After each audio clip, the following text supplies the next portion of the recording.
예배는 개념이다. 네이버 검색창에서 검색하세요.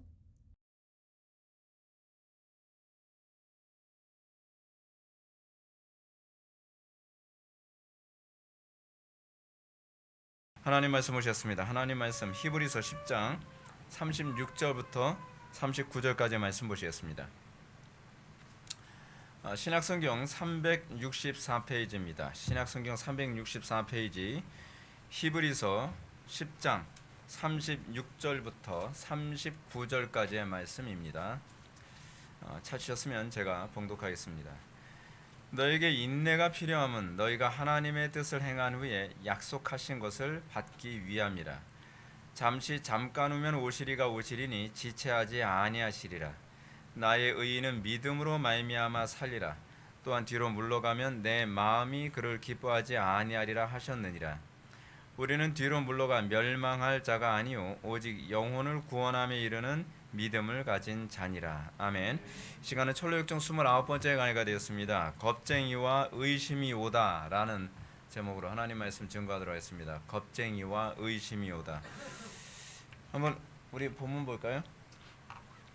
잠에서 깨어난 크리스찬이 달려가 산꼭대기에 이르렀을 때 크리스찬을 만나기 위해 전 속력으로 달려오는 두 남자가 있었다. 두 사람 중 한 사람의 이름은 겁쟁이였으며 다른 한 사람의 이름은 의심이었다. 크리스천, 무슨 일입니까? 당신들은 지금 잘못된 길로 달려오고 있습니다. 겁쟁이, 우리는 시온성으로 가고 있는데 어려운 곳을 만났습니다. 더 나아간다면 더욱 큰 어려움을 만날 것 같아 되돌아오는 길입니다. 의심, 맞아요. 우리 앞에 두 마리의 사자가 길에 있었는데 사자들이 잠을 자고 있었는지는 알 수 없었지만 만약 우리가 가까이 접근하면 우리를 갈기갈기 찢어버렸을 것입니다. 크리스천, 당신들이 나를 두렵게 만드는군요. 과연 내가 안전하게 넘어갈 수 있을까요? 만약 내가 나의 고향으로 돌아간다면 그곳은 불과 유황을 위해 예비된 곳이기 때문에 나는 확실히 거기서 멸망할 것입니다. 만약 내가 천성에 이르게 되면 그곳은 안전하다는 것을 확신합니다. 나는 위험을 무릅쓰고 나아가야 합니다. 되돌아가면 오직 죽음뿐입니다. 앞으로 나아가는 것엔 죽음의 두려움이 있지만 그 너머로 영원한 생명이 있습니다. 나는 앞으로 나아갈 것입니다. 겁쟁이와 의심은 언덕 아래로 달려 내려갔고 크리스천은 계속 길을 갔다. 아멘. 우리가 오늘 이 크리스천의 앞에 달려오는 겁쟁이와 의심이라고 하는 두 우리 내면에 있는 속성에 관해서 우리가 이제 살펴보게 됩니다. 근데 여기서 이제 우리가 먼저 일반 계시적 차원에서 좀 생각해 봐야 될 것이 무엇이냐면 일반 사람들의 인생의 삶에서도 이 두려움과 그리고 의심이라는 것 때문에 그것을 품고 있으면 사실은 세상에서도 성공 못합니다. 세상에서도 어떻습니까? 두려움을 감수하고 도전하는 겁니다. 그리고 불확실한 미래에 대해서 확신을 가지고 달려들 때 소위 그런 사람들이 세상에서도 성공하는 사람이라고 얘기하지 않습니까? 아무나 성공하지 않습니다. 두려움을 당당하게 맞설 줄 알고 미래에 대한 확신을 가지고 도전을 하는 사람이 이 땅에서도 성공하고 이 땅에서도 뭔가 하나를 해내더라도 해내죠. 근데 우리가 이제 두려움 때문에 또는 우리에게 미래에 대한 불확신 또는 확신이 없음 이것 때문에 우리가 도전하길 꺼려한다면 이 땅에서의 인생에서조차도 사실은 불행한 인생을 벗어나지 못하는 것이죠. 어차피 인생이라는 것은요 끊임없이 도전의 연속입니다. 두려움 때문에 도전을 안 한다고 한다면 얻을 수 있는 것은 아무것도 없습니다. 우리는 이제 그런 얘기하지 않습니까? 어린아이가 걷기까지는 수많은 넘어짐을 반복하며 걸음걸이에 도전했기 때문이다. 그렇죠? 여러분들 지금 숟가락질 잘하고 있는 것도요 사실은 처음부터 숟가락질 잘한 게 아니었거든요. 끊임없이 실패하고 끊임없이 넘어지면서 또 도전하고 또 도전하면서 숟가락질 젓가락질을 지금은 아무렇지도 않게 쉽게 해낼 수 있었던 것처럼 이 땅에서 인생을 살아가는 데 있어서도 어려움과 난관 수도 없습니다. 하나를 넘어섰어도 또 다른 어려움이 있고 또 그 넘어서도 또 다른 어려움이 계속적으로 반복적으로 옵니다. 근데 그런 가운데서 우리가 두려움 또는 의심 때문에 아무것도 도전하지 않는다고 한다면 그 사람은 인생을 살아가면서 아무것도 하지 못하는 어리석고 미련하며 그리고 인생을 후회하는 삶을 살 수밖에 없을 것입니다. 자, 우리가 이런 차원에서 영원한 천성을 가는 신자들의 삶조차도 그렇습니다. 우리가 바른 길을 걸어간다면, 우리가 옳은 길을 걸어간다면 어려움이 없는 게 아닙니다. 옳은 길을 걸어갈수록 어려움이 더 많습니다. 어떤 면에서는 옳기 때문에 어려움은 더 많을 수도 있습니다. 옳지 않은 길 걸어가는 사람들은 오히려 어려움을 잘 모르죠. 그래서 오히려 인생이 나중에 가서 더 어려움에 처하게 되는 것 아닙니까? 제가 분명히 말씀드린 게 이것입니다. 우리가 현실에서 어려움을 피하려고 한다면 우리는 더 큰 어려움을 맞이하게 될 것입니다. 그것이 인생을 살아가는 방식입니다. 이 땅에서 우리가 공부하기 싫다고 해서 노력을 안 하면 그 다음에는 그 노력을 안 한 대가를, 엄청난 대가를 더 많이 치러야 될 것입니다. 인생이라는 게 그것입니다. 대가를 안 치르고서 피할 수 있는 길은 없습니다. 예를 들어서 우리가 대가를 치르지 않고 무엇인가를 훔친다고 한다면 우리는 그것으로 공짜로 얻었다고 생각할 텐데 그것으로 인해서 나중에는 엄청난 또 다른 대가를 치를 수도 있게 됩니다. 그것이 하나님께서 정하신 법입니다. 그래서 우리는 이 땅을 살아가면서 대가를 치르는 법을 배워야만 합니다. 이 땅에서 우리가 정직한 대가, 학생들은 공부라고 하는 공부를 위해서 그만큼 노력의 대가를 치러야 될 줄 알고, 그리고 우리가 직장인들은 직장에서 그에 합당한 노동력을 우리가 헌신하고 그 다음에 그것에 합당한 대가를 받는 이런 삶을 살아가는 것이 굉장히 필요합니다. 우리나라 사람들이 뭐 반일 감정 많아서 일본 사람들 별로 좋아하지 않지만, 옛날에 제가 언젠가도 여러분한테 예를 드렸던 얘기인데 실제로 있었던 일이죠. 일본 사람들이 정직하기로는 굉장히 소문나지 않았습니까? 굉장히 정직하다 그럽니다. 뭐 실제로 그런지는 저는 잘 모르겠어요. 근데 그 일본의 그 뭐죠? 그 사무라이 시대 지나고 나서 그걸 뭐라 그러지? 메이지 유신 지나고 난 다음에 이제 사무라이 시대가 거의 다 끝났잖아요. 근데 그리고 난 다음에 이제 대대로 갑오로 물려온 그 칼이 있었다 그럽니다. 어느 가난한 집에 칼이 있었는데 너무나 가난해가지고 뭐 이것저것 다 팔아서 이제 살다가 더 이상 뭐 팔 게 없으니까 대대로 갑오로 내려온 그 칼이 있는데 칼을 딱 꺼내봤더니 한쪽 구석에 처박힌 칼이에요.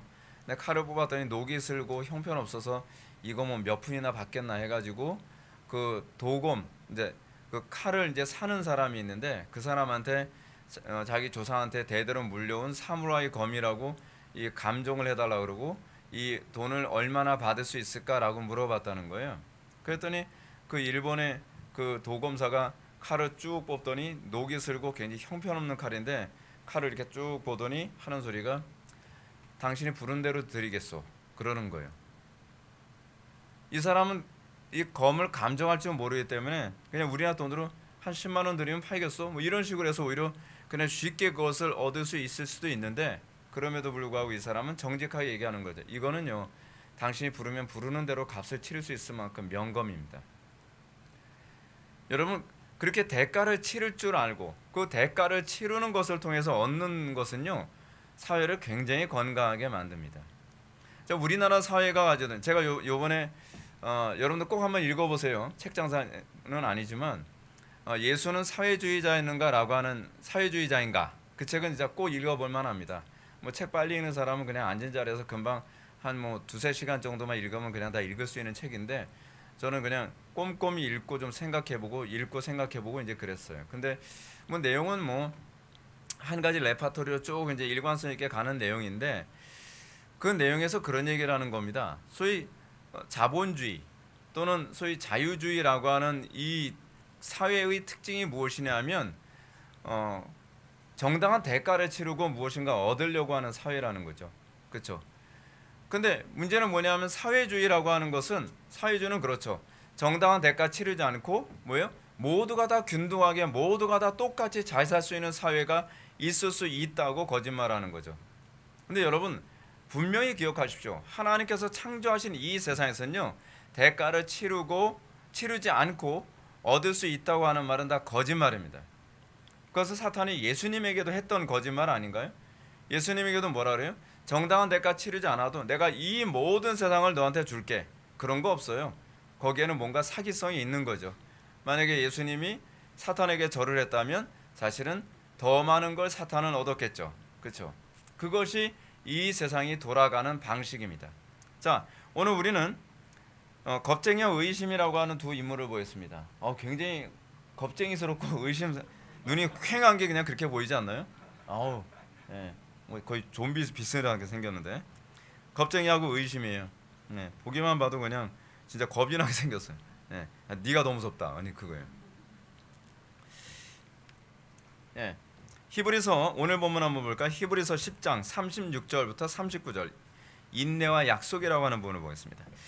너희에게 인내가 필요함은 너희가 하나님의 뜻을 행한 후에 약속하신 것을 받기 위함이라. 잠시 잠깐 오면 오실 이가 오시리니 지체하지 아니하시리라. 나의 의인은 믿음으로 말미암아 살리라. 또한 뒤로 물러가면 내 마음이 그를 기뻐하지 아니하리라 하셨느니라. 우리는 뒤로 물러가 멸망할 자가 아니요 오직 영혼을 구원함에 이르는 믿음을 가진 자니라. 아멘. 자, 신자에게는 인내가 필요합니다. 환난은 인내를, 인내는 연단을, 연단은 소망을 나눈 줄 내가 알미니라. 우리가 예수를 믿고 나서 우리에게 나타나는 중요한 어떤 그 속성이 있습니다. 그것은 인내입니다. 참 하나님께서 창조하신 이 세상의 원리에서는요, 인내하지 않고 얻을 수 있는 것이 없다는 사실입니다. 우리는 근데 본성적으로 어떻죠? 우리는 인내하지 않고 쉽게 얻기를 원하죠.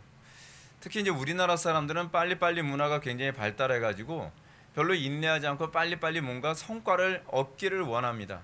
근데 그것이 별로 성경적이지가 않습니다. 우리가 예수를 믿었다고 한다면 우리에게서 나타나야 되는 중요한 변화가 뭐냐면 우리는 열매 맺을 때까지 기다리는 법을 배워야 된다는 사실입니다. 여러분, 이 빨리빨리 습관이 가져다주는 잘못된 것 중에 하나가 무엇입니까? 거위의 배를 잡고 가르려고 하는 거죠. 황금알을 낳는 거위가 있습니다. 근데 우리는 순리대로 살아야 되잖아요. 황금알을 낳는 거위의 배를 갈랐다 해서 황금알이 쏟아지는 건 아니거든요. 거위가 그 뱃속에서 알을 완전히 그 숙성시키고 낳을 때까지 기다리는 법을 배워야만 합니다. 씨를 뿌렸으면 이 씨가 자라서 열매 맺을 때까지 기다려야만 합니다. 근데 우리는 그렇게 사는 것을 별로 좋아하지 않습니다. 우리나라 사회는 어떻습니까? 우리나라 사회 자체가 많이 개혁되어져야만 하는, 또 한국 교회가 많이 개혁되어져야만 하는 것이 바로 그겁니다. 뭐냐면 열매를 너무 쉽게 빨리 얻으려고 하는 경향성이 있다는 사실입니다. 그래서 우리나라는 어떻습니까?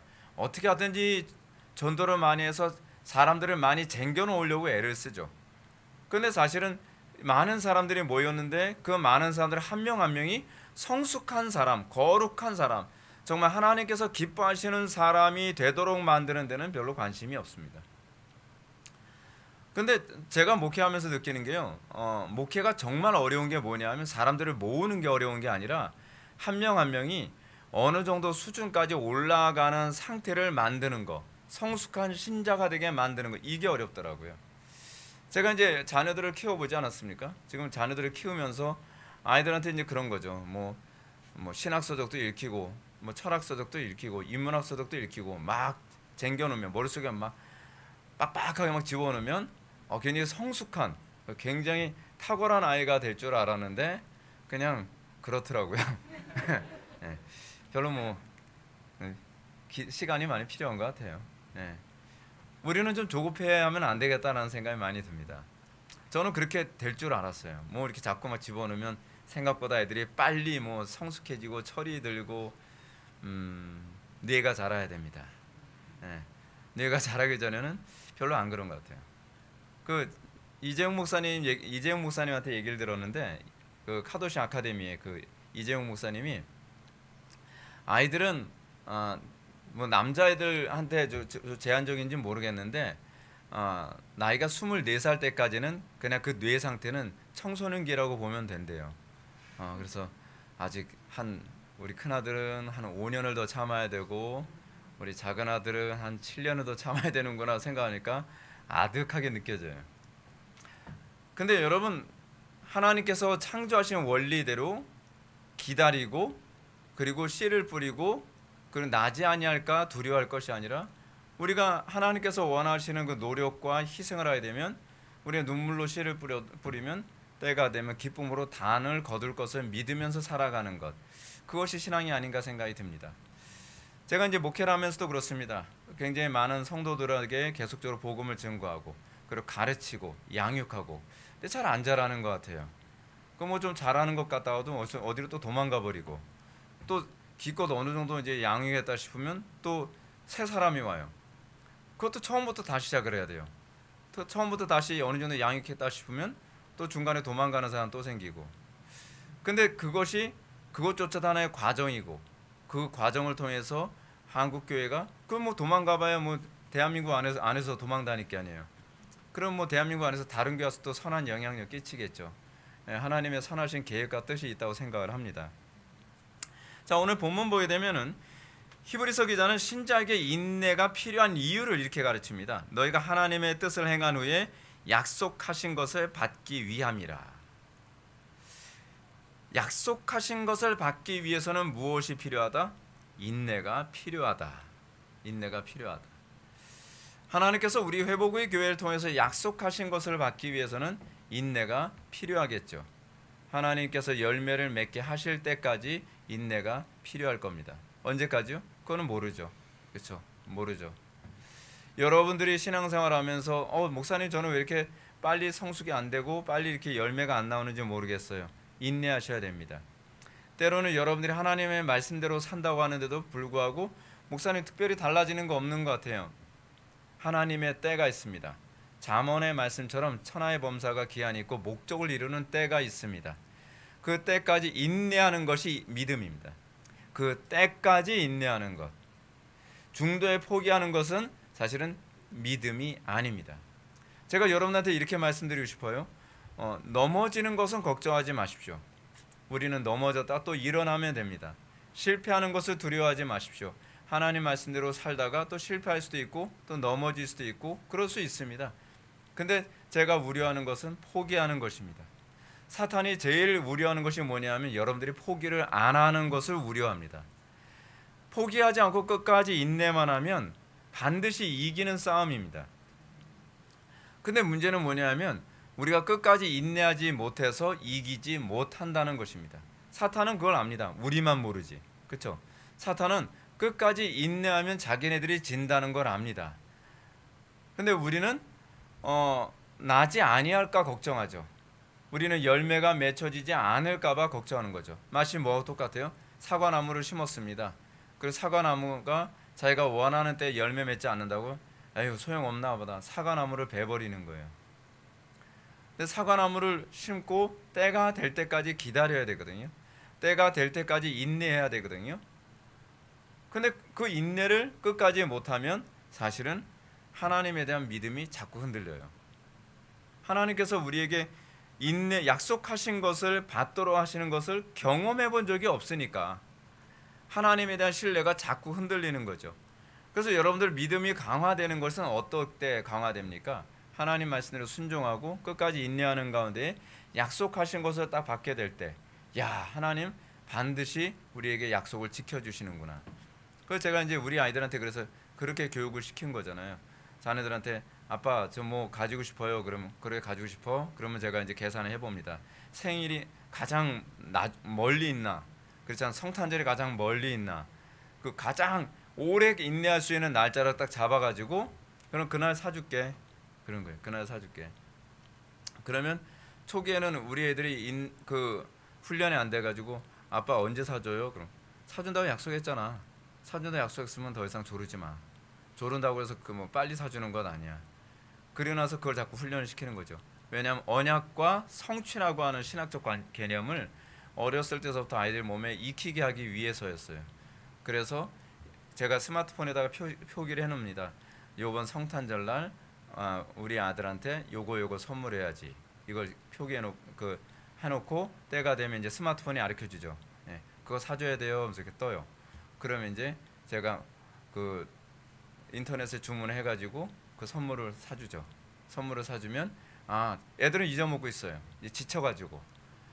근데 그러다가 선물을 받으면 아빠는 약속을 지키시는구나.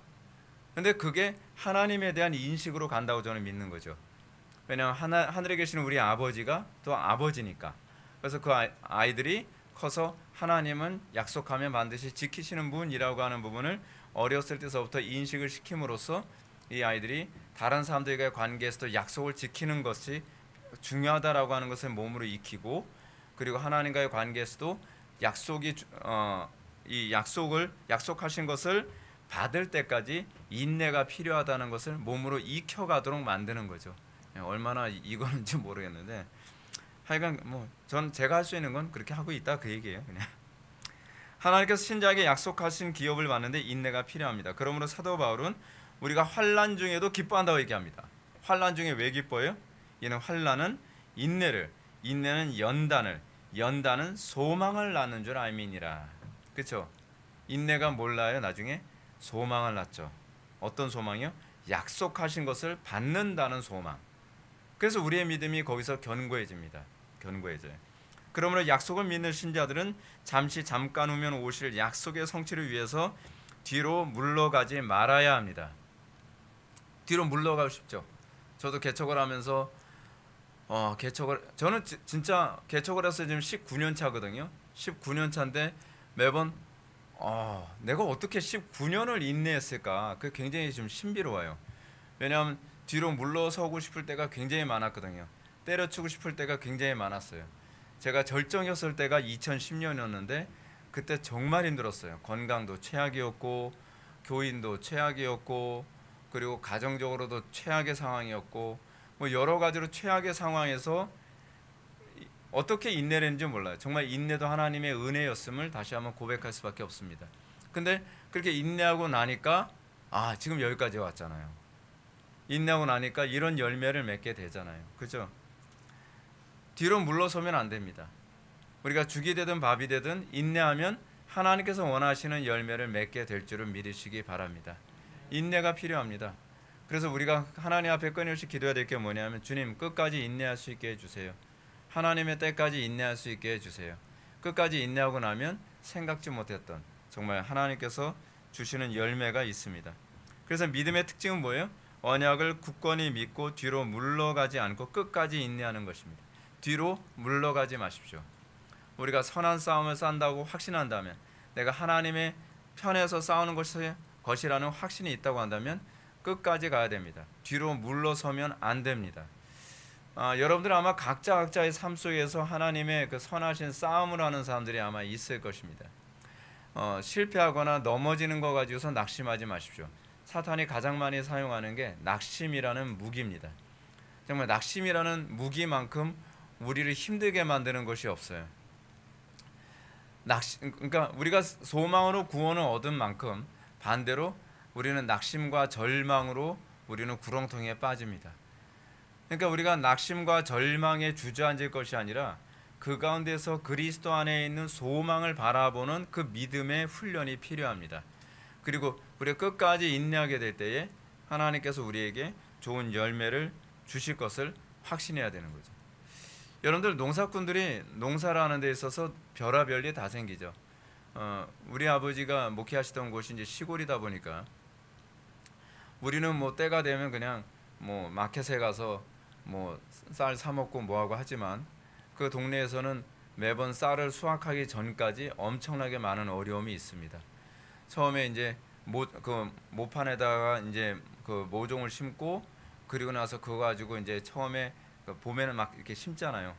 심고 난 다음에 이게 자라면서 막 해충도 돌고 그리고 태풍도 불고 그러면 어느 정도 다 자랐다고 생각하는데 다 누워 있으면 이게 농사 망치거든요.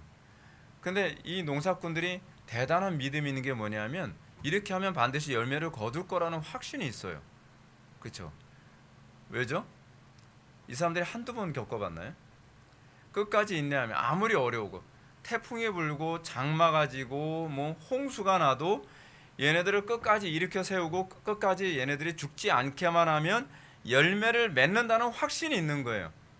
그래서 농사꾼들은요 매년 인내를 해요. 매년 때학빛에서 인내하고 그리고 때로는 홍수가 올 때도 인내하고 때로는 태풍이 불 때도 태풍 불 때 되면 막 그 비옷 입고 막 비 맞아가면서 어떻게 하든지 벼들이 눕지 않도록 해서 걔네들도 얼마나 눕고 싶겠어요. 피곤한데.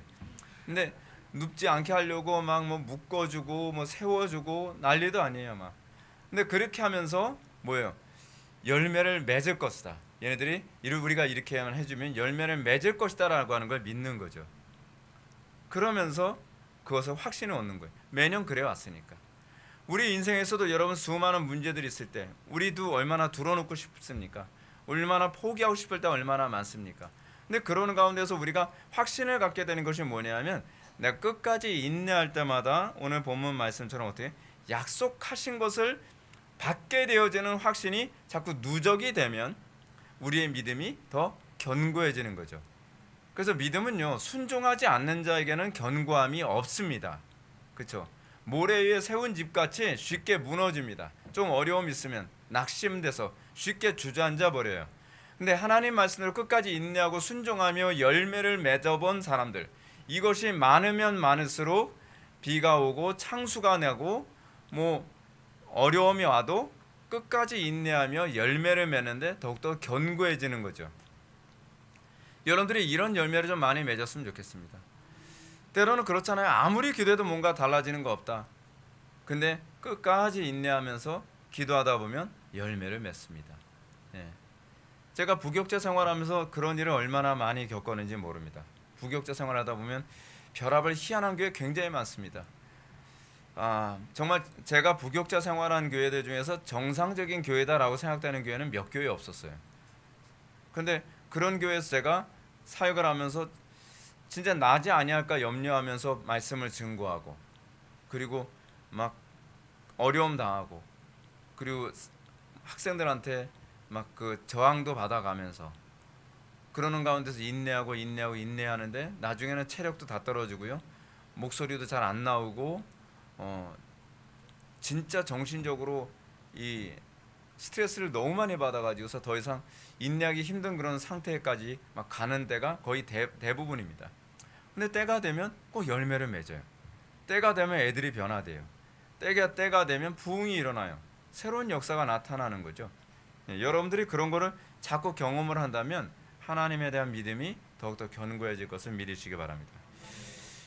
그래서 겁쟁이와 의심이 상징하는 것이 무엇인가 한번 볼까요? 겁쟁이와 의심, 다시 해서 불신은 순례의 길에서 어려움과 위험한 것 때문에 중도에 포기하는 자들을 나타내죠. 아울러 겁쟁이와 의심은 순례자가 정자와 같은 안식에 너무 빠진 나머지 영적으로 느슨해졌을 때 찾아오는 심적인 변화를 보여주기도 합니다. 지금 이 겁쟁이와 의심은 어떤 상태에 찾아온 겁니까? 정자에서 그냥 느슨하게 그냥 경건생활 대충하고 그리고 두루마리 땅에 떨어뜨리고 그러면서 신앙생활 하는 가운데 찾아온 거잖아요. 여러분들 어떤가요? 저부터도 제가 많이 느끼는 게 뭐냐면 정말 그렇게 용맹하게 신앙생활 했었던 때가 엊그저께 같은데 기도생활 느슨해지고 영적 긴장감 풀리고 나면 어떻게 해요? 어려운 일 생기면 막 두려움부터 와요. 어려운 일 생기면 막 의심부터 오는 거예요. 여러분들 조심하십시오. 그거는요 아무리 많이 영적 전쟁을 치렀다 하더라도 우리가 영적으로 느슨해지면 그렇게 됩니다. 그래서 신앙생활이라고 하는 것은 긴장 상태입니다. 긴장 상태. 영적으로 항상 딱 긴장 상태에 있으면 어려운 일 있어도 까짓거 뭐 그냥 또 기도하고 하나님 의지하면 또 해결되겠지. 그렇게 되는데 영적으로 느슨해지고 그리고 기도생활 등한시하고 경건이 무너진 상태가 되면 별로 어려운 문제도 아닌데 막 두려움이 막 몰려오는 거예요. 그러니까 하나님이 이번에도 나 도와주실까? 하나님께서 과연 이번에도 나 살려주실까? 이번엔 안 될 것 같은데. 그런 의심이 막 폭포수같이 몰려오는 거죠. 여러분 다윗이 골리앗하고 싸울 때 그 오늘 본문이 오늘 그 맥체인 성경이 오늘 본문이 그거였던가? 골리앗과 싸우는데 어때요? 항상 충만한 상태에 있으니까 골리앗이 창과 단창과 방패와 칼을 가지고서 딱 다윗하고 싸우려고 딱 서 있는데 두려워하진 않아요. 강하고 담대하죠. 그렇죠? 두려움이나 의심은 없어요. 내가 반드시 이긴다는 거예요. 반드시 이긴다. 신앙생활에 있어서 우리가 믿음이 많이 흔들린다라고 하는 것은 뭐로 나타나냐면 그 두려움으로 옵니다. 그러니까 두려움과 의심은요 한 쌍이에요. 한 쌍. 우리는 내가 믿음은 있는데 두렵다 그게 아니라 믿음이 없어서 두려운 겁니다. 그래서 여러분들에게 두려움, 어떤 문제에 닥쳤을 때 두려움이 있다 그러면 아 내가 믿음이 많이 약해졌구나라고 생각하면 진단이 쉽습니다. 그리고 여러분들이 믿음이 견고해지면 두렵지 않게 되죠. 그죠? 자, 이 겁쟁이와 의심의 특징을 한번 볼까요? 첫 번째, 어려움과 위험에 대해 크게 과장한다는 점이죠. 겁쟁이와 의심은 위험과 어려움만 이야기합니다. 이 겁쟁이와 의심의 특징이 겁니다. 위험과 어려움만 자꾸 떠오르게 합니다. 어떤가요? 여러분들 그 신앙이 좀 약해지고 기도 생활과 경건이 많이 무너지면 현실에 문제가 생겼을 때 긍정적인 면을 주로 보나요? 부정적인 면을 주로 보게 되나요? 부정적인 면을 주로 보게 되죠. 현실에 어려운 문제 있으면 안 될 거야. 이건 너무 문제가 큰데. 뭐 이런 걸 내가 왜 나한테 이런 문제가 자꾸 오지? 그죠? 자꾸 어떻게 해요? 어려움과 위험이 확대돼서 보이는 거예요. 어려움과 위험이 너무 크게 보이는 거예요. 감당할 수 없는 것처럼 보이는 거죠. 그 왜요? 믿음이 약해진 거예요. 여러분들 믿음이 강해진다면 두려움이 두려움으로 보이지 않습니다. 어려움이 어려움으로 보이지 않습니다. 사울 왕이 믿음이 없으니까 어떻습니까? 골리앗이 하나님의 그 백성들, 이스라엘 백성들의 이름을 모욕하고 그리고 하나님의 영광을 가리는데도 불구하고 싸울 엄두조차 나지가 않잖아요. 힘이 안 나잖아요. 두려워서. 근데 믿음이 강해져 있으면 어떻습니까? 흔들리지 않는 거죠. 오히려 긍정적인 것만 보죠. 이제 제가 좀 이따 말씀드리겠지만 12정탐꾼들 같은 경우는 어떤가요?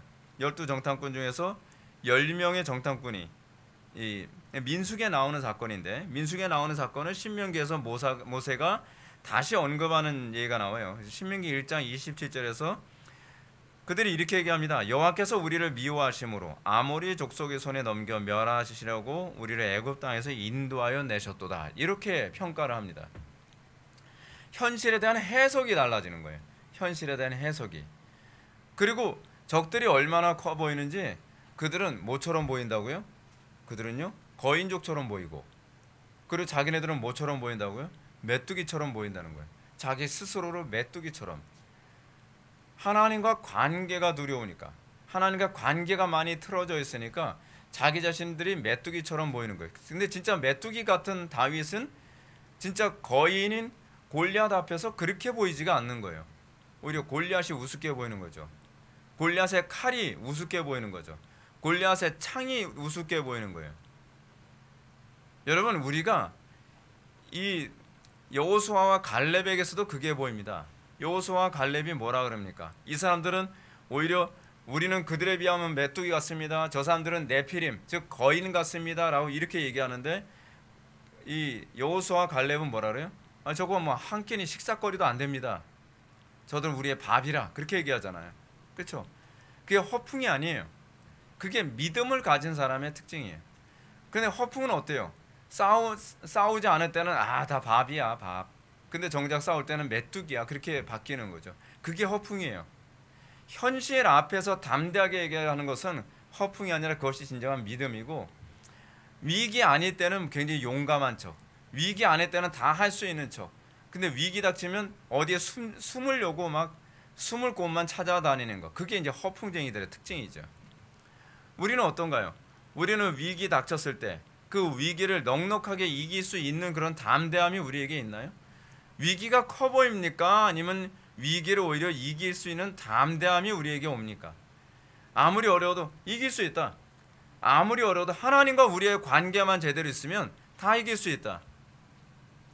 그것이 신앙입니다. 그것이 신앙.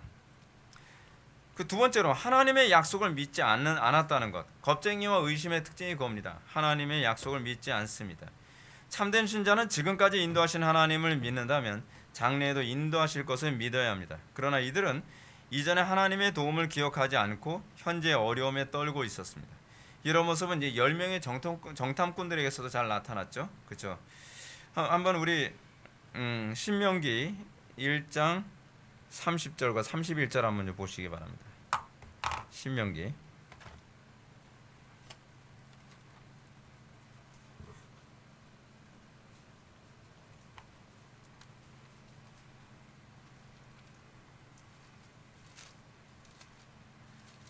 신명기 1장입니다.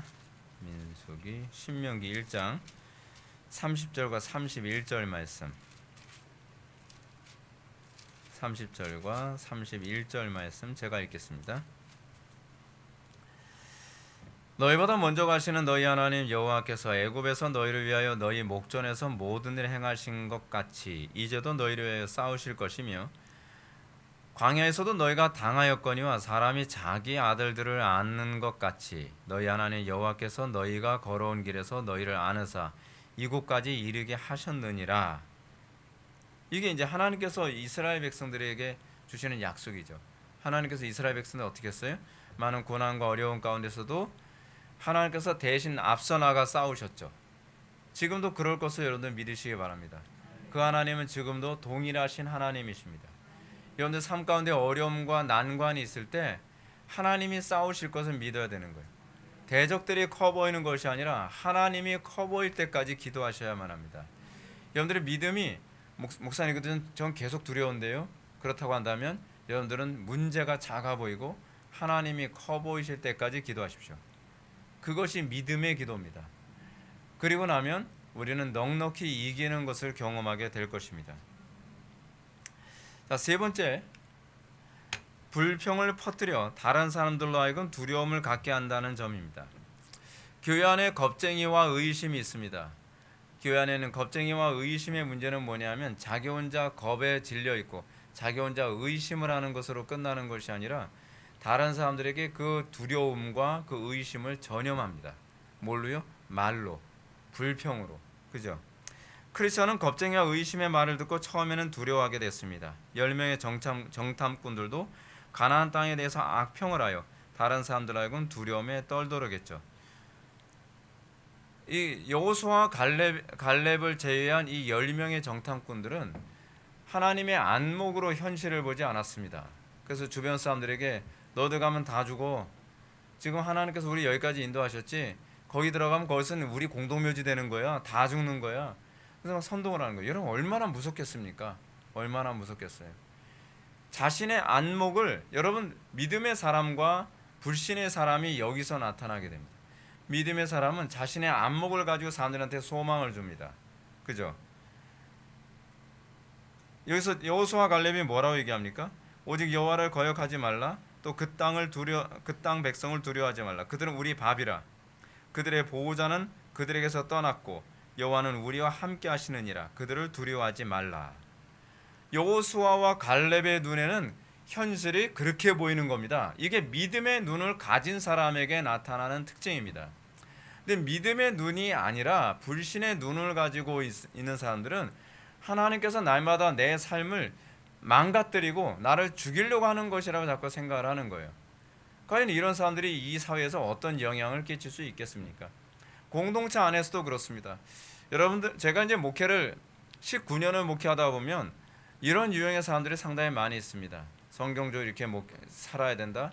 이런 상황에서 우리가 끝까지 믿음으로 가야 된다라고 하게 되면은 어느 시점까지는 따라오는 것 같은데 어느 시점부터는 어떻게 해요?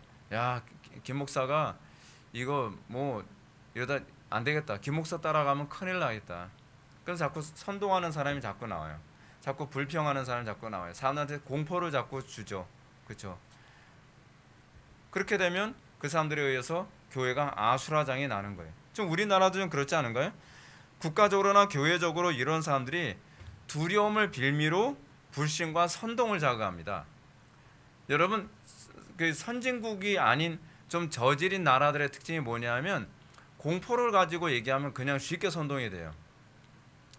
우리나라 그 예전에 광우병 사태 있었잖아요. 광우병 사태의 문제가 뭐였습니까?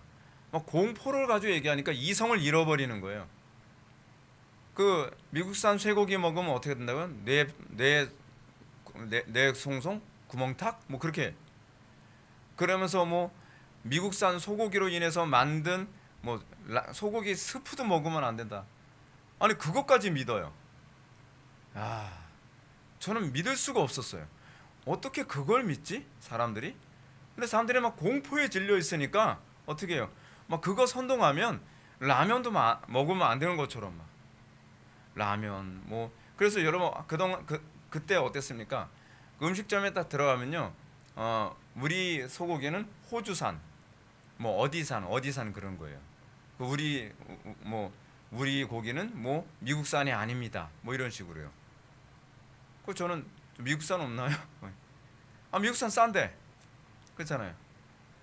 그런데 사람들이 또 어떤 식으로 선동하냐면, 그거 먹으면 당장은 괜찮은 것 같은데 한 3년 지나면은 비로소 증상이 나타난다. 야, 교묘하죠. 근데 저 무지 많이 먹었거든요. 미국산 쇠고기. 지금 건강하게 잘 살고 있잖아요. 네. 뇌송송 그렇지 않아요. 여러분들도 아마 미국산 쇠고기 무지 먹었을 텐데, 그렇죠? 이런 문제가 또 나오기 시작해요. 또 코로나 바이러스 문제, 이것도 또 얘기하면 사람들은 이런 거죠. 이 건강 문제로 건드리면 사람들이 다 통제가 가능하다는 걸 학습을 통해서 많이 알게 된 거예요. 사느냐 죽느냐 뭐 이런 문제, 조금이라도 어려운 문제, 건강에 문제가 된다 그러면 사람들이 다 통제가 가능해지는 거죠. 그런 거 여러분 속으면 안 돼요. 여러분, 신앙생활은요, 사회생활, 이건 사회적인 문제이고 신앙생활에 있어서도 그렇습니다. 조금이라도 손해본다고 생각을 하면 신앙생활 대충 하고, 조금이라도 손해본다고 생각하니까 또 정부로부터 그 뭡니까, 그 뭐 구상권 청구한다 뭐 한다 뭐 그러니까 어떻게 해요? 다 예배, 뭐 집에서 예배해야 되는 거 아니냐, 뭐 이웃사랑을 빌미로 자기의 비겁함을 그렇게 합리화시키죠. 그러면서 뭐 비대면 예배도 예배하지 않냐, 비대면 예배는 예배가 아닙니다. 여러분, 비대면 예배가 왜 예배가 아니냐면 이 부분은 이미 로이드 존스 목사님이 목사와 설교에서 언급을 했어요. 뭐라고 언급을 했냐면, 상당수의 사람들이 예배당에 참석하지 않고 TV로 설교를 듣는 것도 예배라고 생각하는 것에 관해서 비판을 했거든요. 로이 존스 목사님이. 그거는 절대로 이거는 예배라고 볼 수 없다. 그것은 일종의 서먼으로 봐야 된다라고 얘기해요. 그러니까 마치 설교 원고로 있는 것일 뿐이라는 거예요.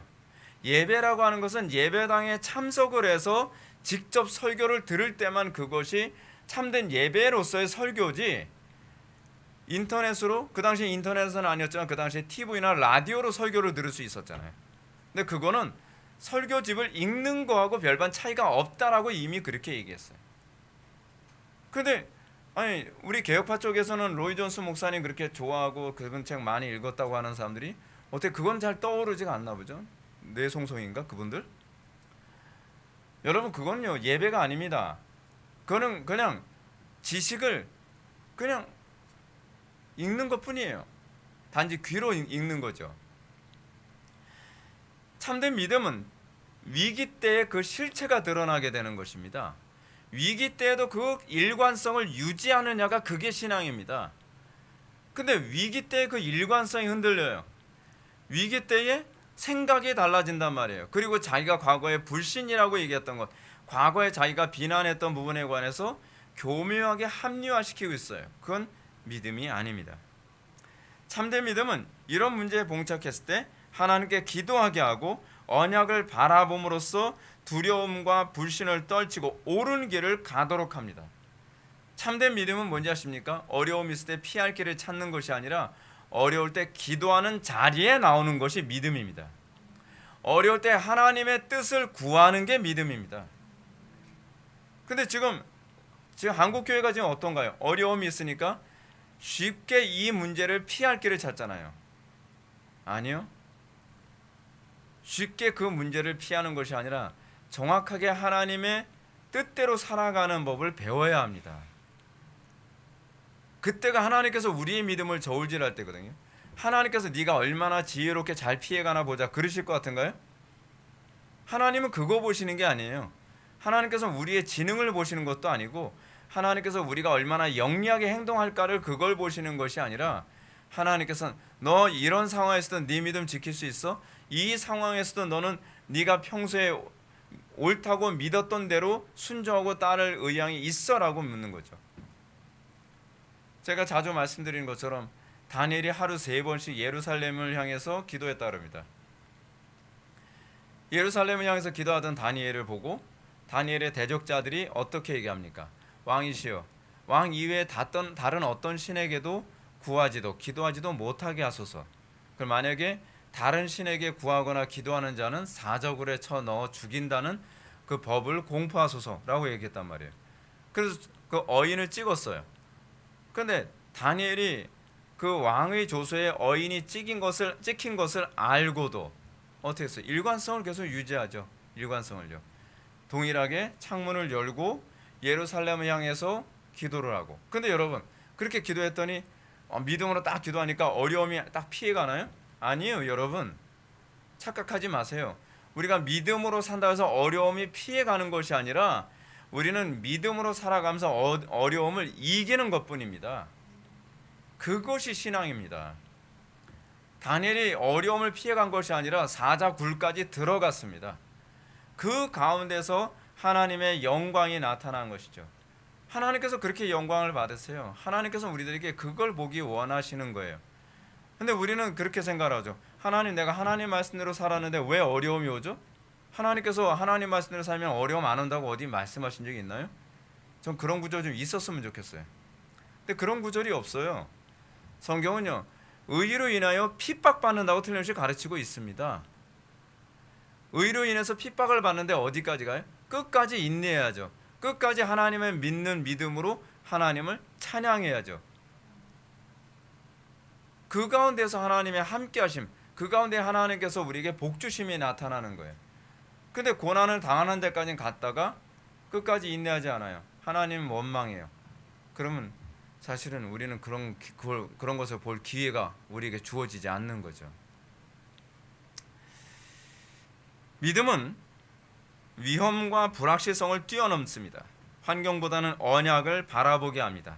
다윗은 내가 주를 의뢰하고 적군에 달리며 내 하나님을 의지하고 담을 뛰어넘나이다 라고 얘기합니다. 믿음은 담이 안 생기는 것이 아니라 담을 뛰어넘게 되는 것입니다.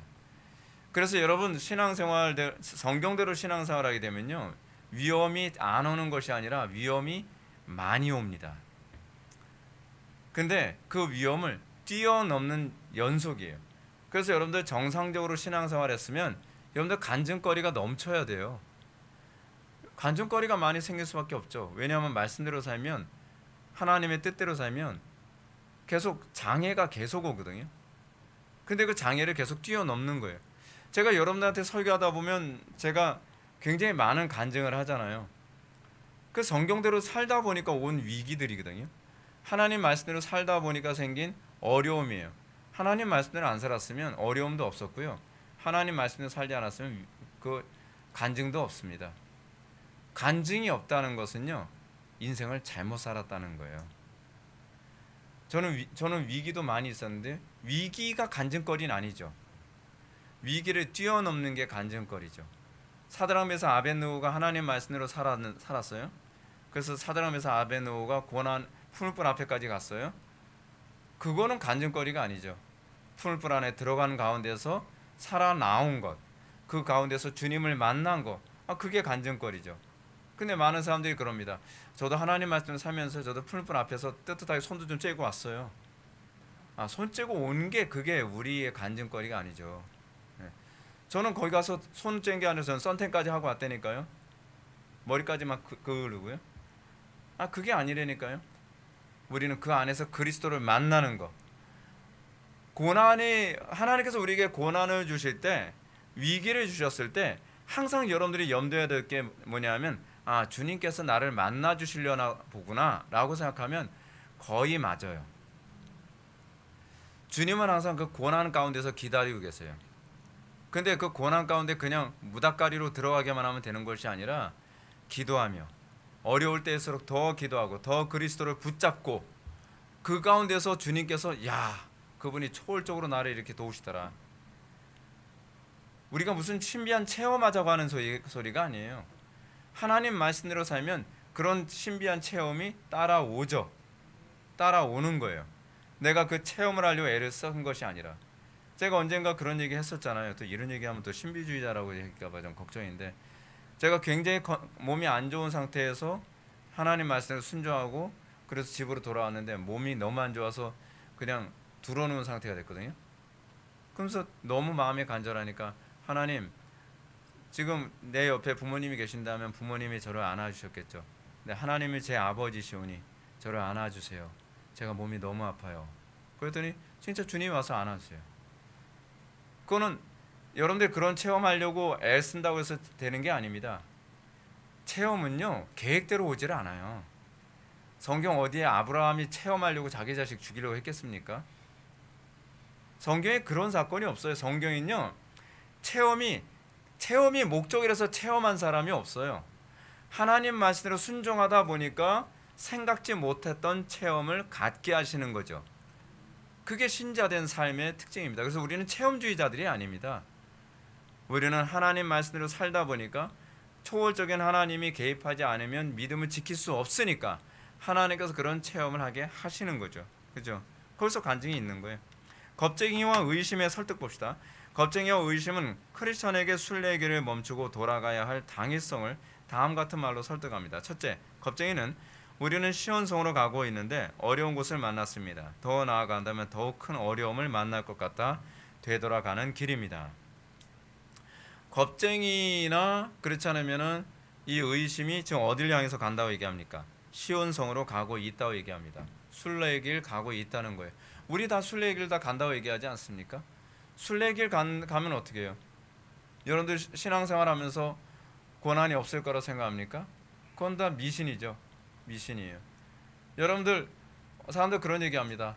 뭐 미국이란 나라가 옛날에 뭐 기회의 나라 뭐 그런 얘기 하잖아요. 근데 기회의 나라라고 해서 미국 갔더니 미국에서 어려움이 없는 게 아니죠. 미국 갔더니 뭐 인종차별도 있고 미국 갔더니 뭐 생각보다 정말 먹고 살기 힘들고 하나서부터 열까지 다 어려운 것들 투성이죠. 내가 얘기 듣기로는 미국 가면은 뭐 금방이라도 대박 터지고 잘 살 줄 알았는데 아니 정작 미국 갔더니 그러지도 않네. 여러분 대박은 아무한테나 터지는 게 아닙니다. 위기와 고난과 어려움을 극복하면서 그러면서 그 사람에게 주어지는 거죠. 우연이란 존재하지 않습니다. 거저 주어지는 거 없어요. 우리는 우리에게 주어진 환경에서 우리는 그 어려움을 가치 있는 것일수록 그만큼 어려움이 더 클 수 있다는 생각을 해야만 합니다. 우리가 가치 있는 것을 많이 갖지 못했다고 한다면 우리는 그만큼 그 가치 있는 것을 얻기 위해 대가를 많이 지불하지 않았다는 걸 알 수 있죠. 그렇죠? 여러분들 집에 그 귀중품 많나요? 손들라고 안 할게요. 귀중품이 많다는 건 여러분들 그만큼 대가를 많이 치렀다는 것이죠. 그렇죠? 귀중품이 별로 없다는 건 대가를 별로 치르지 않았다는 겁니다. 자, 여러분들 예를 들어서 여러분들이 다양한 실력을 가지고 있을 거예요. 어떤 사람들은 언어 쪽에 그냥 다양한 능력을 가질 수 있을 수도 있고, 어떤 사람은 기술 자격증도 많이 가지고 있을 수도 있고, 어떤 사람은 무술의 유단자일 수도 있고, 다 그런단 말이에요. 그렇죠? 뭔가 남들이 갖지 못하는 특별한 걸 가진 사람들은 그만한 대가를 치른 거예요. 시간을 치르고, 시간이라는 대가를 치르고, 그리고 고생하는 그 대가를 치르고, 때로는 뭐 하나 배우려면 돈도 많이 들잖아요. 돈이라는 대가도 치르고, 우리가 무엇인가 내가 하나를 얻게 된 건요, 우리는 괜히 존경을 해야 돼요. 어떤 사람이 예를 들어서 뭐 태권도가 몇 단이다 했을 때 그 사람의 실력이 몇 단이어도 뭐 저거 뭐 한번 붙어볼까? 그럴 게 아니라 이미 몇 단이라고 한다면 그 사람이 얼마나 많은 투자를 했느냐, 얼마나 많은 희생을 했느냐를 보면서 그 자체만으로도 우리가 좀 존경해 줄 필요성이 있습니다. 외국어를 잘하는 사람들 저 굉장히 부러워요. 근데 부러워하기 이전에 그런 사람들은 그만한 대가를 치른 겁니다. 예. 물론 뭐 한국말은 그냥 하다 보니까 됐지. 그렇죠? 근데 다른 나라 언어는 그렇지가 않잖아요. 그만큼 대가 치르는 거예요. 뭐요? 시간, 노력, 돈. 그래, 그 자체만으로 존경받을 만한 거죠. 우리는 그렇게 대가를 치르는 법을 배워야 돼요. 그게 그리스도인이에요. 그게 그리스도인. 우리나라가 왜 지금 이 지경 되는지 아십니까? 거저 먹으려고 들어요.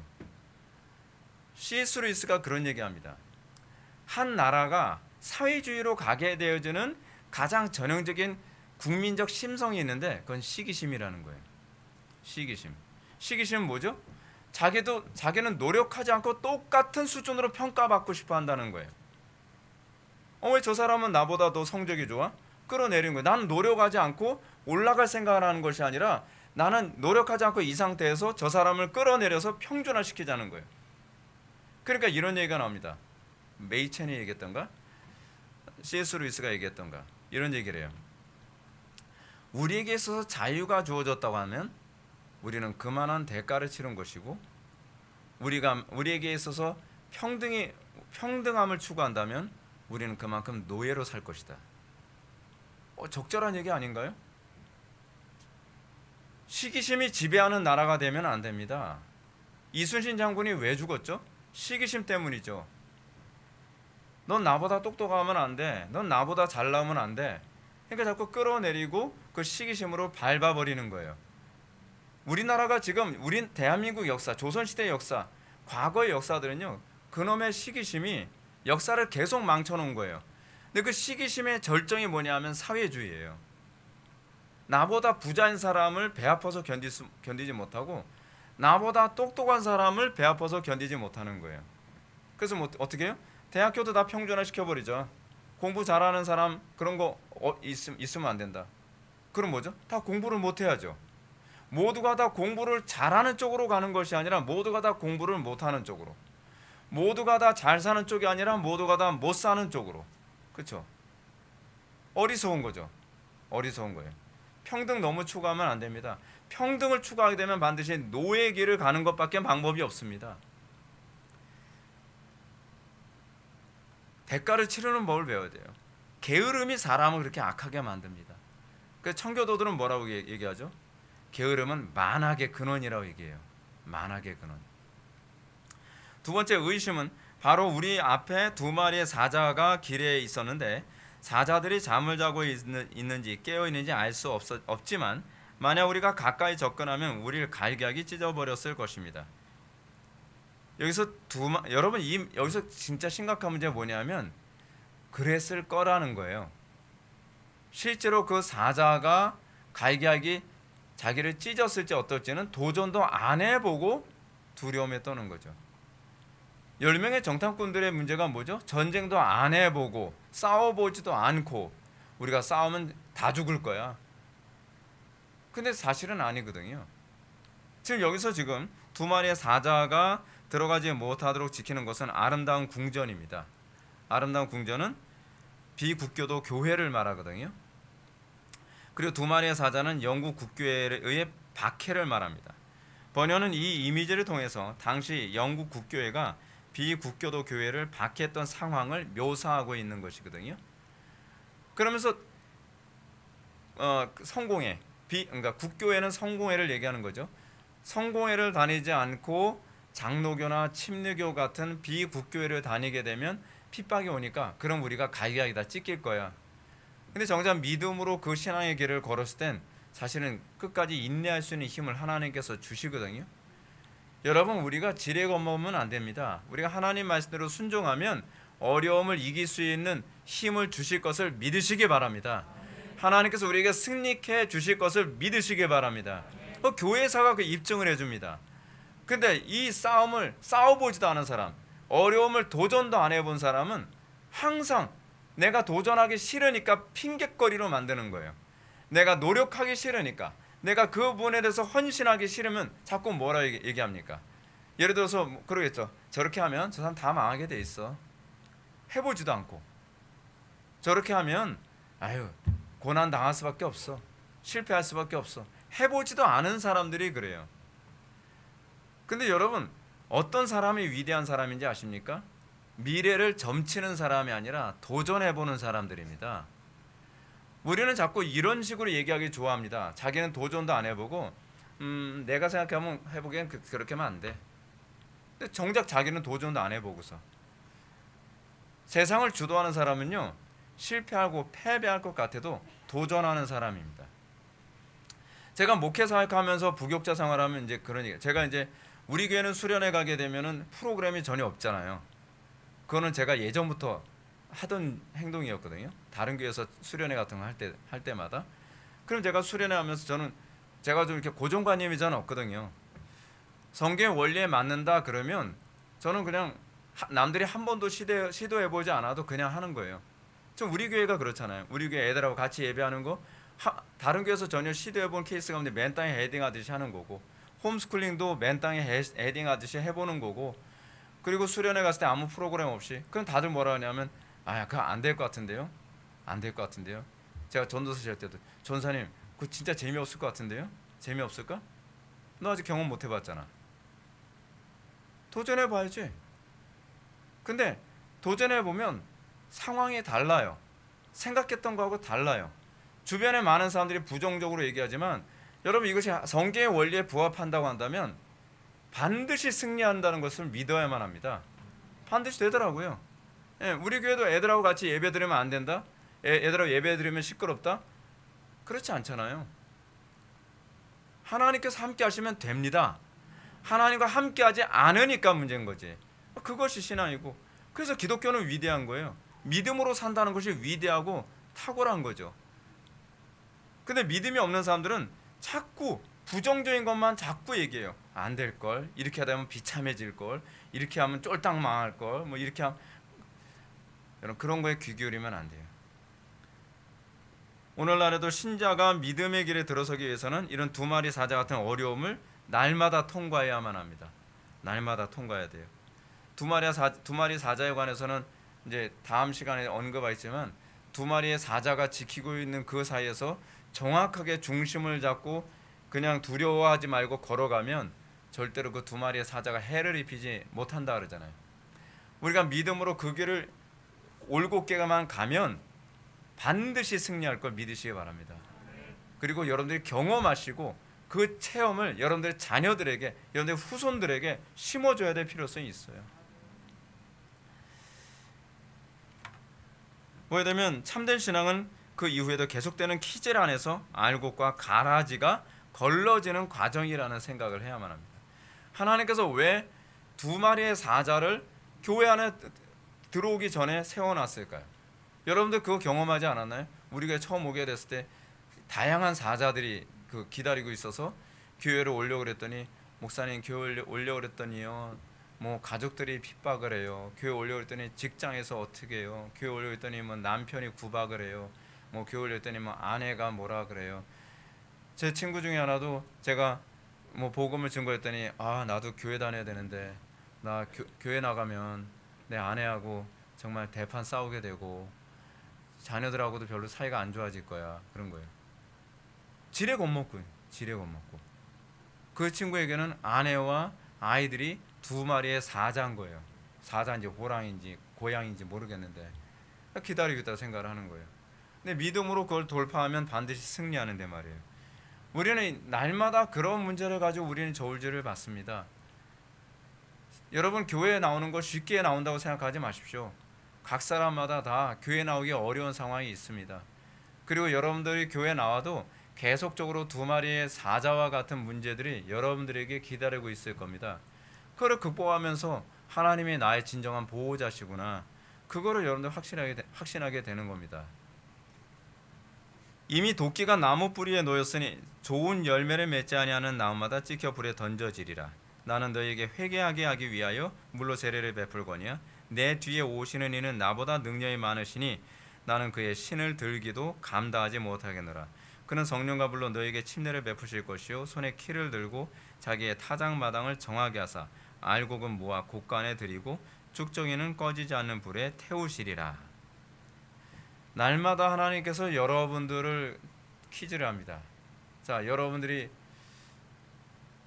예배당에 출석하게 되고 신앙생활한 거, 여러분들 사자를 통과하고서 와서도, 또는 여러분들이 우리 교회 출석하기 위해서 때로는 먼 거리라고 하는 사자의 그 불편함이라고 하는 것을 극복하면서 여러분들 예배당에 올 수도 있고, 그렇게 열어서 여러분 왔다고 해서 그걸로 끝나는 게 아니에요.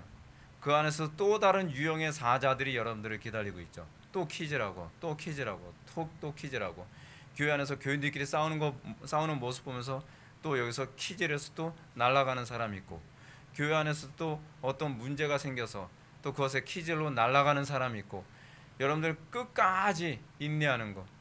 다양한 방식으로 퀴즈를 했을 때 어떤 사람은 그 퀴즈를 해서 살아남을 수 있을지 모르지만, 또 다른 유형의 다양한 퀴즈 가운데서도 근데 끝까지 믿음을 지키는 거, 그게 신앙입니다. 우리는 주님 앞에 서는 그날까지 계속적인 퀴즈의 연속 가운데 있습니다. 그 가운데서 여러분들이 인내하고 그 가운데서 열매 맺고 그 가운데서 여러분들이 사자의 사이를 믿음으로 걷게 될 때에 하나님께서 우리를 보존해 주시는 그 은혜를 여러분들이 경험하게 된다면, 그 여러분들이 날마다 그 간증 가운데 있다면, 여러분들이 주님 오시는 그날에 반드시 승리하고 하나님께 영광 돌리는 저와 여러분들 될 것을 믿으시기 바랍니다. 기도하시겠습니다. 사랑이 많으신 하나님 아버지, 우리는 이 땅을 살아가면서 수많은 문제와 수많은 어려움 가운데서 두려움과 의심의 지배를 받게 될 때가 얼마나 많은지 모릅니다. 아버지 하나님, 우리가 그 두려움과 그 의심 앞에 무릎 꿇지 않게 하여 주시고 항상 깨어서 믿음을 지키게 하여 주시사 오히려 그 사자들의 사이를 담대히 걸어가며 그 사자들과 사이 안에서 항상 기다리고 계시는 주님을 간증할 수 있는 그 믿음의 사람들 될 수 있도록 은혜 베풀어 주옵소서. 예수님의 거룩하신 이름으로 기도올옵나이다. 아멘.